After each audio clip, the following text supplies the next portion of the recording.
Have you ever wondered what happens when a fairy tale doesn't begin with a wish upon a star, but with a desperate bargain struck in the shadows? We often hear stories of fairy godmothers and selfless magic, but some tales are born from a different kind of power, a power that demands a price. Welcome to Gift of the Magi. Tonight, we share a story not of a wish granted, but of a debt that came due, a story of a princess whose own terrace became her prison. This is the timeless and sorrowful fairy tale story of the Porcelain Princess.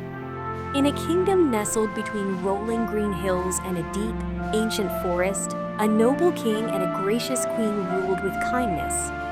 Their castle was grand, their people were content, but within the stone walls, a profound silence echoed in the royal chambers. For years, the king and queen had longed for the laughter of a child, a dream that remained painfully out of reach. The queen, whose heart was as vast as the kingdom itself, felt this emptiness most acutely.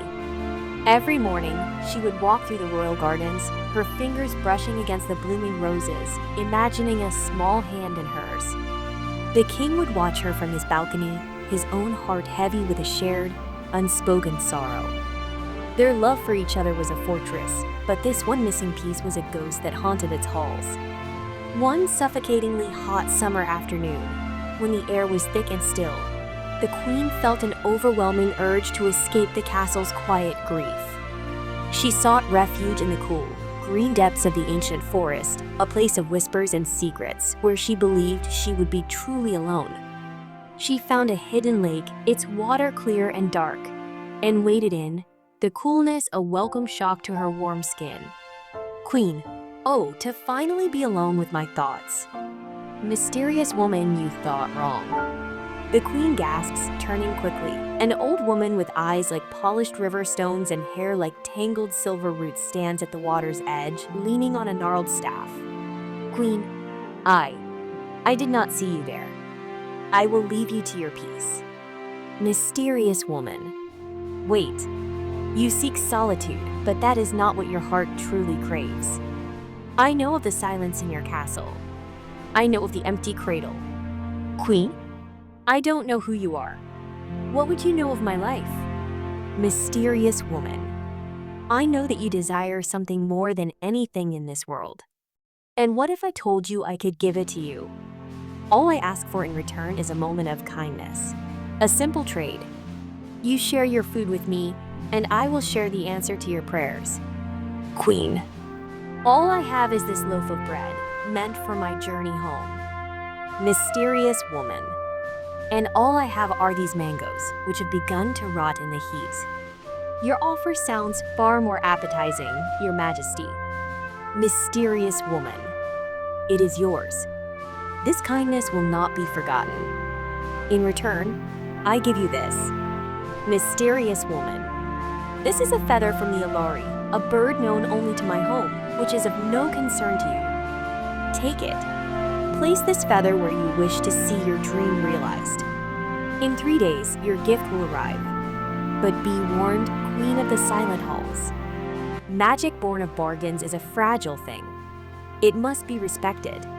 Despite the obvious omens and the unsettling nature of the encounter, the Queen's hope was a fire that could not be extinguished.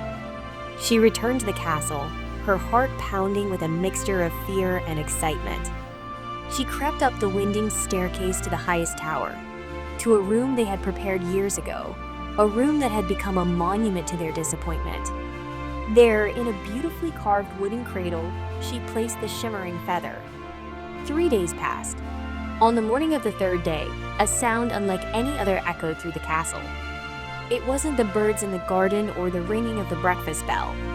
It was the cry of a baby. Queen, my love. Do you hear that? I believe we have a daughter. King, rushing in, his face a mask of awe. But how? Their questions were drowned out by their overwhelming joy. The king and queen held a magnificent feast to celebrate the arrival of their princess, whom they named Paisley. Invitations were sent to every corner of the kingdom, to nobles, dignitaries, and friends. However, in their euphoric haste, they made a critical error. The royal steward, overwhelmed by the suddenness of the event, overlooked one name on the grand guest list. It was the name of Joan, the royal sorcerer, a man of immense power and even greater pride. Joan, what a cruel, calculated insult.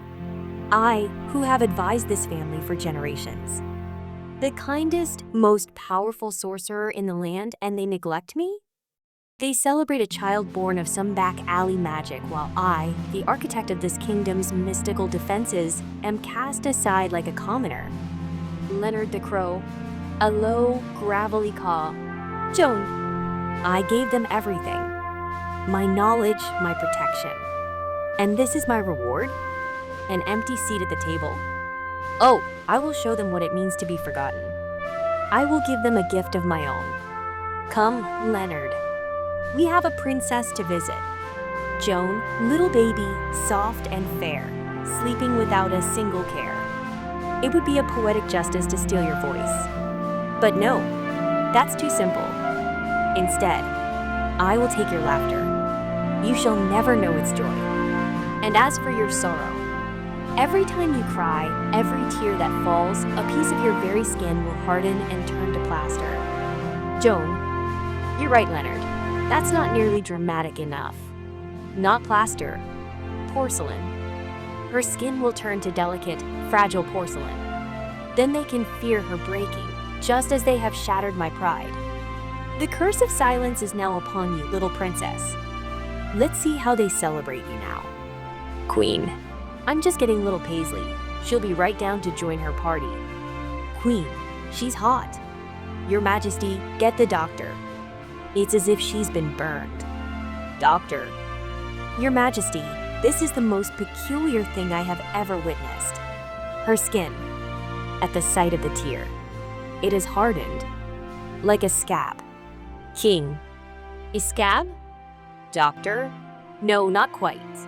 It's cold, hard as a rock.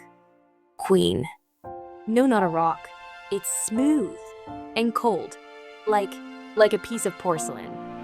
Doctor, porcelain? But that's so fragile. Luckily, it is just this one tiny spot. King, yes, we are rather lucky indeed. But they were not lucky. That single spot of porcelain was a harbinger of the sorrow to come. As the years went by, the curse of silence took its toll. When Paisley cried for her mother as a toddler, her tiny hands, balled into fists, turned to porcelain. When she fell and scraped her knees learning to walk, the skin did not bleed, it hardened into a glossy, white shell. Soon, the princess was a patchwork of flesh and porcelain, a living doll whose own emotions were her undoing. By her 12th birthday, Princess Paisley was almost entirely porcelain, save for her expressive, sorrowful eyes and the faintest hint of movement left in her legs. She was beautiful, flawless like a master sculptor's creation, but it was a terrifying beauty. The king and queen, their hearts broken, watched their daughter become a fragile statue. They had grown to fear her every tear. King, we must lock her in the tower room. She is too fragile now, too breakable. A single fall, a single misstep, and she could shatter. We have to confine her to a space where she cannot be harmed. Queen, she'll be so terribly sad. She is a girl trapped in a body she cannot control. She cannot speak, she cannot play. All she can do is watch the world go by. King, my dear, she is already sad. This is to protect what is left of her. And so, the royal maid carried the light, porcelain princess to the very same tower room where the feather had once rested. She placed Paisley in a soft, velvet chair, draped a blanket over her unfeeling legs, and positioned her in front of the large window. She then walked out, the sound of the heavy lock clicking into place echoing the final closing of a tune. For years, Paisley's world was that window. She watched the seasons turn. She watched the children in the village below run and play, their laughter carrying on the wind, a sound she could recognize but never create. She watched the same murder of crows gather on the same ancient oak tree day after day. One crow, in particular, was always there, its eyes seeming to watch her as intently as she watched it. It was, of course, Leonard, Joan's faithful spy. As she neared her 18th birthday, after nearly 7 years of this silent observation, a spark of defiance ignited in Paisley's heart. She was tired of the view. She was tired of the silence. She hatched a plan. She had watched the maids for years. She knew their routine, their carelessness born of familiarity. She would use the last bit of strength in her legs to escape. She would waddle, slide, or crawl if she had to, but she would make it to the garden. She would feel the sun on her face and the grass beneath her, even if her porcelain skin couldn't truly feel it. The day came. The maids entered, chattering about gossip from the kitchens, leaving the door ajar for just a moment as they collected the laundry. It was the chance Paisley had been waiting for. With a surge of adrenaline, she pushed with her legs, sliding from her chair. The maids didn't even notice. She waddled, her porcelain limbs clinking softly, out the door, down the long, empty hall, and towards the winding stone staircase. It was almost too easy. But Paisley's luck, like her parents before her, was about to run out. Leonard, the crow, seeing the escape from his perch, let out a series of frantic caws. "Joan, princess, where do you think you're going?" "Joan, you foolish bird, where are you taking her? I told you to watch her, not abduct her. Bring her back." She fell, a silent porcelain tear drop against the vast blue sky. But her landing was softer than she ever could have imagined. She crashed through the canopy of the deep forest and landed squarely in a thick, dense bed of wildflowers, their petals cushioning her fall. She was hidden, but she was also trapped. Like a turtle on its back, she had no way to right herself. Back in his tower, Joan was furious.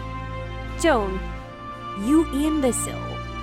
You were to watch her, to be my leverage. I was going to offer the king and queen a cure in exchange for the throne. Now she is lost in that wretched forest. I have nothing. Find her. Find that porcelain princess and bring her back to me." And so the search began. But the flowers of the forest protected Paisley, hiding her from the crow's sight. Days turned into weeks, weeks into months. Paisley lay on her back, her world now the sky above. She watched summer drift into autumn, the leaves falling in a cascade of red and gold around her. Autumn turned to winter, and a blanket of pure white snow covered her, though she could not feel its brutal chill. The snow melted and spring arrived, bringing with it the rebirth of the forest. The flowers that had been her cradle blossomed once more, and the air filled with the sound of birdsong and trickling water. It was during this time, as the forest floor was still clear before the summer undergrowth returned, that Leonard, who had been searching for nearly a year, finally spotted a glint of white among the bluebells. He had found her. But just as he was about to swoop down, something miraculous happened. Overjoyed by the simple beauty of the spring morning, Paisley watched a small, clumsy bluebird fumbling with a twig on a branch above her. It hopped and chirped, then cocked its head, looking right at her with its beady black eye. A strange feeling bubbled up inside her, a feeling she had never known.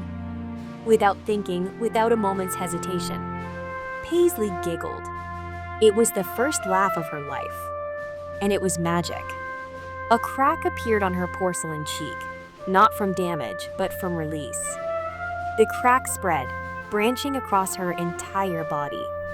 Warmth flooded into her limbs as the porcelain shell crumbled away, turning to sparkling dust that was carried away on the breeze.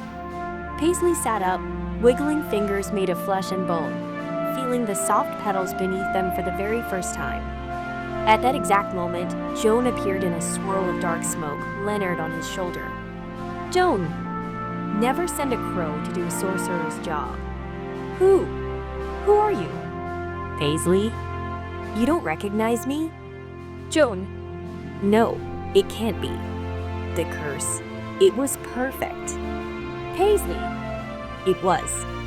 But you only cursed my tears. You never thought to curse my joy." After defeating Joan with the one weapon he had no defense against, Paisley found her way home. The reunion with her parents was a flood of joyous tears terrace that no longer held any danger. She was given a room on the first floor with a door that opened right into the gardens, so she could run and play whenever she wished. Her life had begun with a curse that seemed frozen in time. But now she had a chance to make up for every lost moment, to fill the silent castle with the sound it had always been missing: her laughter. As for Joan, some say that to this day.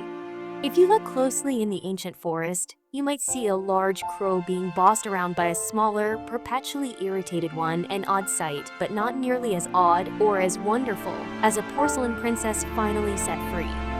Thank you for joining us at Gift of the Magi for this unique fairy tale story. If the tale of the porcelain princess moved you, please show your support by giving this video a like. And to ensure you don't miss our future stories, be sure to subscribe to the channel and ring the bell for notifications. Until next time, may your own stories be filled with joy.